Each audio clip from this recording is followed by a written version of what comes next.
Surprise! It's talking heads instead of a box opening. Haven't done one of these in a while, have we?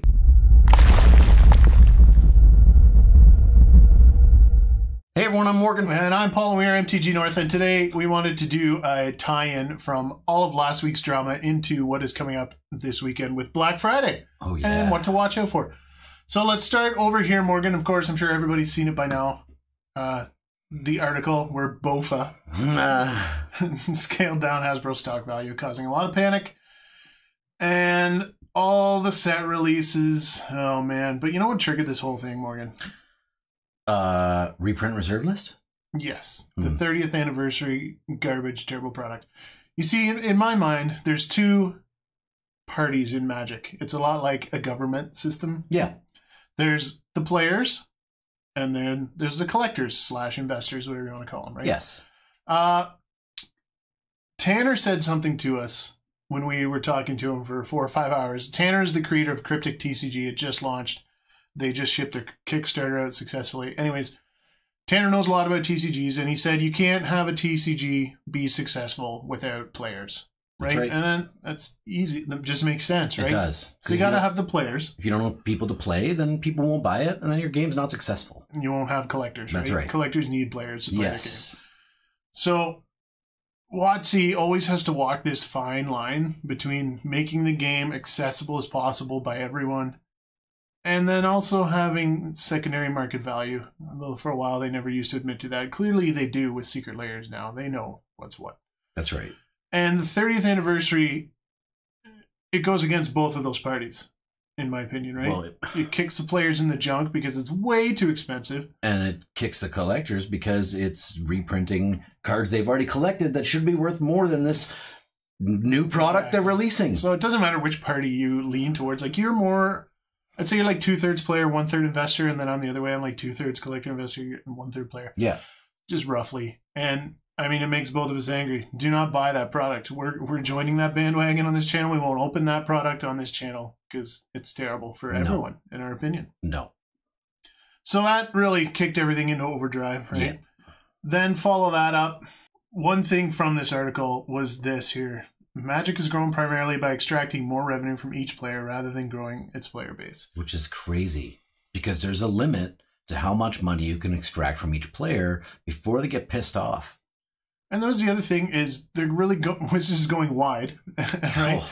And that's fine if it's attracting new players, like including Transformer cards in Bro War didn't really appeal to you and I, and a lot of people commented that they didn't like it in the set either. Yeah. I can see how it fits, and if it does draw in new people, same with Godzilla from Icorial, that was a much better fit, a much better subset. But and Secret Layers, there's way too many Secret Layers. In my opinion as well. Dude, they're down to like just printing absolutely every garbage card. What are they printing? Like 15 a month? Yeah.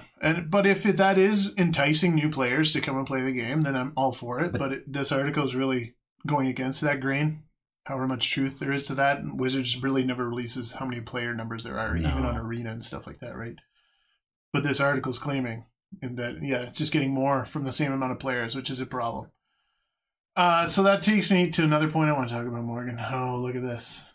This just came out the other day on MTG Finance on Reddit by this guy here, Incredes. Exponential growth trend in card reprints and new cards. So in the orange here was the amount of reprints per year since 1995, and these are the amount of new cards per year. And it's not that this really goes crazy to me. It does. The last couple of years have obviously been a little bit much. It's the difference between the tip of the orange and the tip of the blue. 100%. Now, this is a problem, and I've wondered about this over the last couple of years as they keep reprinting the same cards over and over. And with Jumpstart 22 now, you got Ristic Study and a bunch of other... Which just came out in Jumpstart and just was in... cards, yeah. There's even a card, I think, from New Capenna already reprinted in there. I'm not 100% sure, but we'll get to that during our box openings, I'm sure. They're running out of good cards to reprint. Like, it's killing the collectible market, right? And people are speaking up. They hate that too. But again, it's back to that problem of you got to appease the players, but the collectors at the same time. 100%. If you want to keep growing your tournaments and the amount of players playing, you got to keep the cards affordable. Yep. So how do you do that? Right? That's a tough challenge. I mean, they're trying, right? So I can give an example. They're trying. And how I can say they're trying is with the Modern Horizons 2. that set's been in print for a long time, and it's got fetch lands in it. So they're getting players to be able to buy fetch lands at a PAX rather than pay the high prices. And it drove the price of the lands down. And those were big staples as far as playing Magic's concerned, right? So they are trying. I'll give them that. It did, yeah, I'll give you that too. But then that Modern Horizons 2 specifically really shook up Modern.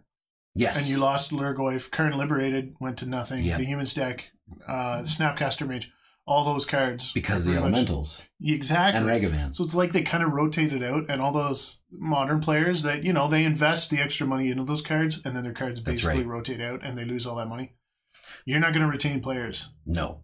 And you got to wonder if that has to do with the fact that they're just not printing cards that would boost the deck that was Karn, and now they're printing cards that are brand new Modern decks. Hey, let's revive Modern and make all these brand new cards. All right, well, anything that was in the Modern before, anyone in a Modern deck before now can't play it anymore. And it's tricky though too, right? Because you want to keep the format fairly fresh. Absolutely. And you don't want that format locked behind old money. That's right. Where people got in early and they've held their cards for 5 to 10 years. Like Vintage and Old School. Exactly. And then people get locked out of that and they don't want to play the format anymore. Yeah. So it's a tough gig to balance, really, honestly. Yep. And they haven't really tackled it, in my opinion, yet. Going back to that graph, they just keep reprinting the same old stuff, and then that drives the value down. Which is crazy. It is crazy. I mean, obviously, you want the most original card, right, in the mintiest format, or the mintiest conditions. Sorry. That's right. But even beta and unlimited and revised, especially, have taken a hit lately with all the stock. Mm-hmm. So what do you stick to? Just alpha, right? And sealed still. Nothing new. Yeah, it's a bit of a, leave us a comment. Let us know what you think, what your answer is. It's a very complex subject, in my opinion. Super. Because you have to balance those two things. But there's a lot more than that to think about as well, right? I mean... Well, you could talk about this for hours. You could. And you wouldn't really get anywhere. No. It's a lot like politics. Right? Yeah, right? It really is.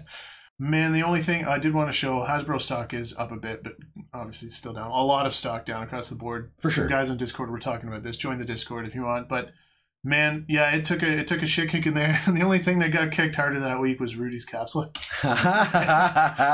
Dude went nuts. 3 videos a day. Oh, man. And there's Tesla stock, just for comparison. Anyway. I mean, you're right. You know, it's recession time. All the stocks are down. We planned for this. Absolutely. You know it's not down. The price of gas, Paul. It's down a little bit. Diesel, not so much. Okay, so getting back to the investable thing, alpha cards obviously still a solid choice. Yep. You can still get them around. That's what I would buy if I was going for pure investment. Or like an alpha booster box. Well, maybe not that so much. Alpha starter display. Okay, on screen we got this is one of the strongest collector boxes, in my opinion, that's been released so far. Ikoria. It's so good. And as long as Triumphs continue to be played, those are your number one Triumphs, right? That art was fantastic. Oh, yes. The comic book art. Pretty much universally agreed that is good art. It's been pretty flat so far, still. Throne is the only collector box, really, that has gone up. It was the first one released. And is that a lot of artificial holding, like a lot of people holding on to it? Exactly, because, you know, it was the first product of its kind. So, you know, it was one of those things. Let me grab a whole bunch, we'll hold on to it, see what happens. Sorry, because this is what I think, because I'm going to forget. Or we were talking earlier, is it because it was the first print run and they printed less of it? That's what I thought. And we don't actually know, right? Because they don't release print run information. So, for all we know, Throne of Eldraine collector boosters could have the highest print run of all collector boxes. I do too, 100%. But the you know, it's hard to judge a product when you don't know a number like that, right? Did everybody just buy it up off the snap so they could sit on it because it was the first of its type? I'm sure that more than any other collector box. Right. But did they print more Ikoria? I remember... Oh yeah, they increased, they actually said, Wizards said, they increased the print run on certain products, right? Like... I think Core 21 was one of the lowest printed after this stuff, right? And then Zendikar Rising was higher. You remember that? Yes, it was. Especially when that second... because they wanted people to buy it and chase the expeditions. Yeah. Right? But since then, it's recovered pretty well, mainly because of the expedition chase, right? It's awesome. It's a good collector product. Yeah. But overall, pretty much all of the collector boosters are either down or flat. Yep. Right? They look like the stock market. But they've only been around for 2 years as well. Exactly. So... it's hard to say compared to Dominaria, like if you look at the chart here, except for this is a glitch here. Yeah. But it's pretty consistently rising, right? Yep. And it was not overprinted. No. It never had the second wave. It did not, because I can't remember why. I don't think enough of it got bought at the beginning. It wasn't as hot as it is now. I remember there wasn't a ton of great cards right off the hop. That when you have Karn, Teferi, the land cycle was no good. The land cycle was not good. And nowadays, Cliff Drop Rashid and some of the lands are really good. Well, that's the way it used to be all the time, right? Yeah. Money in the Mythics. If you didn't have a good land slot, it was going to be a bad set. Yep. End of story. Yeah. So, maybe that's what happened kind of with Dominaria at the beginning, but it's not looking so bad anymore. They didn't overprint it. Yes. Right? So now, if that's going to be their solution, and that's what that BOFA article did recommend, is to print less. Mm-hmm. You got to be careful that if you don't print enough, it's going to be the Nintendo situation we always talk about, 100%. or PlayStation 5 situation. Yep. Now, there's not going to be enough around. Like Kamigawa, you remember the month after Kamigawa came out? Mm-hmm. It's a great set. Nobody could get any, and the price went up like $100 freaking US dollars. Here's a perfect example. Jumpstart. Yeah, Jumpstart. It came out and the supply was bottlenecked, and it drove the price of that stuff crazy. Like, you know what I mean, right? Like, so then people were like, I gotta get in. I'm paying $180. Dude, you can get Jumpstart now for still $129.99. Yeah. Well, so Canadian. Sorry, yes, Canadian. But that's my point. It creates an artificial price point on a product. Yeah. When you don't print enough, or it can't get it out. And then that screws the players, which is what the whole game needs to function, right? That's right. So once again, it's a tough thing for WotC to do. Yeah. A lot of people just scream, cut your print run, burn the rest of Bro War that's not out. I've heard in one video. It's just like, man, I think you're going a little over the top here. A little bit. Because Bro War wasn't as bad as Crimson Vow, Midnight Hunt, or... those were printed too much, and they sucked. And I'm not saying Kaldheim's a bad set, but the same Kaldheim thing. was good. Yeah, but same thing. Flavor. I think Bro War is a performing Kaldheim. But I still think they printed too much Bro War. Personally, I think serial numbers out of 500 are too high. Yeah. And if you own a serialized right now, and you're humming and hawing about selling it, you should sell it. Yep. This is going to drop. There's going to be more sets come out where the numbers get lower and lower, That's below right. 100, right? Well, they'll figure it out. Or they'll at least attempt to figure it out, right? Yeah, I think they will make less numbered cards. Yeah. But more of them. Yes. Oh, man. So instead of 63 numbered cards in a set, there's going to be like 210, but there's like 100 of each instead of 500. Yeah, exactly. Yep. And totally. I mean, the game is theirs to play. They have so many options and choices and ways they could do this. So, I guess we wait and see. Yeah, and they're leaning towards sports cards, which is good because sports cards have been very successful. I dabble in hockey quite a bit. Here, I'll show a picture of my Crosby over your face right now. Yeah, so good. Right. So that's like number 35, man. That's what it's going to get to in MTG. Well, I remember we were at a sports card show and you picked up a Wayne Gretzky, somebody else, and it was it was one of 5. Yeah. I can't remember what number it was that you had, but there's only 5 of those made. Yeah, I think it was 5. But yeah, I paid $650 for that and I sold it for $1,400. Yep. It was awesome. Back on track. I think there's too many serialized right now. Right now. And they're going to cut it. So sell it. Out of 100 or something. But there's not too many of. What's that? Shattered Glass Optimus Primes. Definitely not. But watch, we're going to have a box opening later today. Yes, it is Bro War again, but make sure you tune in and check it out. No spoilers, but... Okay, so let's shift. We've been talking about this for like 10 minutes now. Let's go to what's coming up, and that is Black Friday. Everyone's fully expecting a huge dump of cards on Amazon in America. Canada, Amazon will still suck balls. Absolutely. Will we see more Hunt? And then I'm also really curious about after that. Val sucked. Did they overprint it? Will you see Val? I think you will. Yep. But then after that, it gets a little interesting. I don't think you'll see Kamigawa. Maybe. It depends on it all depends on how much they have sitting around. And that's what I'm saying. You got to watch and see what happens this weekend through Cyber Monday. You know what will be coming eventually? Baldur's Gate. That would be dumped. Some up already in Canada. It's like half price of what it was when it came out. And now it's a good set. Yeah. You know what I mean? It's actually worth opening. Yeah. Right? At that price point, man, okay, it's a better set now. We're going to keep opening that. Another thing I'm really interested to see, I've seen some and heard some ruffling that they overprinted Double Masters 2022. And I don't believe that because you and I have opened a ton of that. Yeah, the prices come down. We made a video about 4 months ago? Yeah. The singles pricing is going exactly as how we predicted. It's Black Friday. It's at its low. But what's going to happen here? If you do see any get dumped, then that's a cause for alarm, in my opinion. Honestly, I think it will. Yeah, I've never seen them release more of a Masters set after its initial release. Right. But It's now whatever was in the people are market. wondering about Wizards' greediness, right? That's what this is all about. I think that set sold so well that they didn't have any left. Personally. I hope you're right. Yeah. But if all of a sudden you start seeing it being dumped this weekend, then that is a big red flag, man. And Sealed's in trouble. Yeah, really big trouble. Yeah. Anything, basically, I'd say after Zendikar Rising. Yes.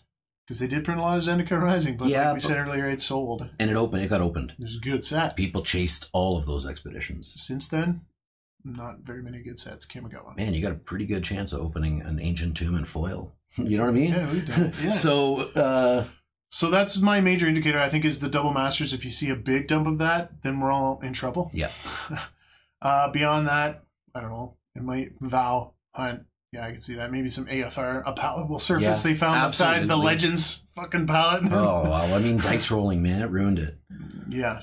No, those are just things to watch out for. Those are what I would watch for. Yeah. Right? And then that'll be a further indicator to everything we just talked about. Yeah. Whether it's cause for panic or not. So that's what we'll be watching for. Mm-hmm. Will it affect the market? We're going to find out. Anything else you want to add, Bud? I think that's everything, man. We covered quite a bit there.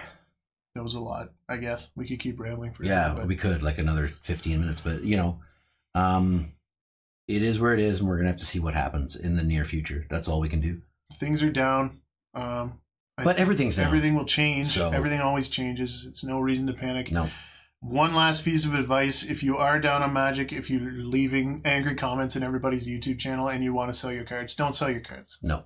It's in a recession right now. Exactly. Put them in a closet. Walk away for a month, 6 months, a year, 2 years, whatever. But don't just fire sale your cards because you're mad. That's what I was trying to say. Everything is down right now. Not just Magic cards, and and the Magic cards that are down aren't specifically down because of this. It's a combination of things. You got recession. You got this. You got a whole bunch, right? So would it be down this far without the recession? I don't know. It's tough to say. So do not like Paul said. Do not sell in anger. Put them away. Yeah, never sell for emotion, right? Nope. Strip the emotion out of it. Except for Magic 30th. Like I said right off the start, that's not good for players or collectors. Don't buy it. Avoid that terrible product, guys. Thanks. We'll talk soon. Thanks, guys.